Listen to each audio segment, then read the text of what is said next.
آج میں آپ کو اللہ عز و جل کے ولی کی سب سے بڑی نشانی بتاتا ہوں، اور یہی اللہ عز و جل کے ولی کی سب سے بڑی کرامت بھی ہے۔ اللہ عز و جل کے ولی کی سب سے بڑی نشانی اور اس کی کرامت یہی ہے کہ وہ شریعت کا پابند ہو، اس کے پاس دین کا علم ہو، اور سب سے بڑھ کر اس علم پر اس کا عمل ہو۔ جو شخص شریعت کی حدود کا پابند نہیں ہے، وہ چاہے آپ کو ہوا میں بھی اڑ کر دکھا دے، وہ جو کچھ مرضی ہو سکتا ہے، وہ اللہ عز و جل کا ولی نہیں ہو سکتا۔ اللہ عز و جل کے ولیوں نے ہمیشہ اپنے علم کے نور سے لوگوں کے دلوں کو منور کیا ہے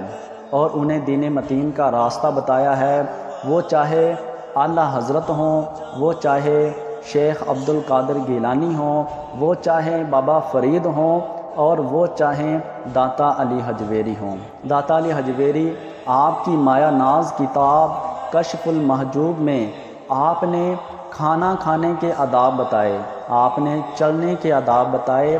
آپ نے بیٹھنے کے آداب بتائے۔ یہ ہوتا ہے اللہ عز و جل کا ولی، جو شریعت کا پابند ہو اور اپنے چاہنے والوں کو شریعت کا پابند بنائے۔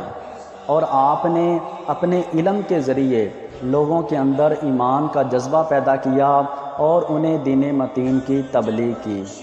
یہی وجہ تھی کہ داتا علی حجویری کے پاس بڑے بڑے اولیاء اللہ چل کر آئے اور یہاں پر آ کے انہوں نے چلا کاٹا،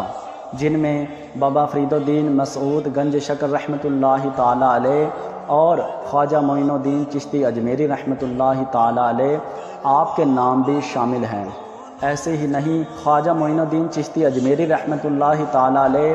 آپ نے جب داتا صاحب کے مزار پر چلا کاٹنے کے بعد جب آپ واپس جانے لگے تو آپ کے لب پر یہی الفاظ تھے کہ گنج بخش فیض عالم مظہر نور خدا، نا کی سارا پیر کامل کاملارا رہنما۔ گنج بخش فیض عالم مظہر